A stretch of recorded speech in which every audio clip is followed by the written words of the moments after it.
In our first reading today, we hear the second half of Paul's speech in the synagogue. The first half we heard yesterday was all about salvation history, a recap of how God led the people of Israel out of Egypt, gave them the land of Canaan, brought them kings, and led them all the way up to, at that time, the present moment. But today we hear his proclamation about Jesus. And it's remarkable how short and simple his declaration is. He says that the people of Jerusalem did not recognize Jesus, so they crucified him, killed him, he was buried. And to them, that would seem to be the end of the story, because it had been the end of the story of every human life up to that point. But then we hear the good news, that God raised him from the dead on the third day as proof that Jesus is the Son of God. He is the long-awaited Messiah. And it's remarkable how what Paul doesn't talk about in this speech. He makes no mention of Jesus' teachings.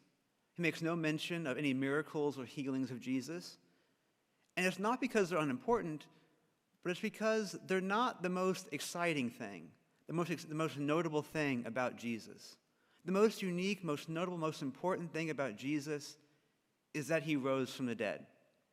And for us, 2,000 years later, having heard this story preached over and over and over again, it can become commonplace. And we can forget the excitement Paul would have felt at hearing that for the first time ever, a man rose from the dead.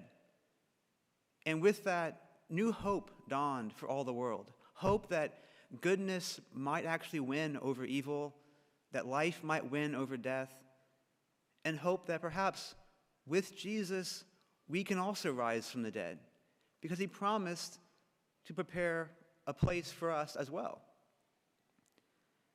If there's anything we should ask for on this memorial of the Blessed Mother, is to have a renewed sense of joy and excitement in the resurrection of the Lord. We're 4 weeks into the Easter season. The lilies are gone. We probably ate most of the candy by now. But the joy of Easter shouldn't fade. It shouldn't fade in our hearts. We should be excited, each day more and more excited, to proclaim the news that Jesus is risen. And with that lies all of our hope.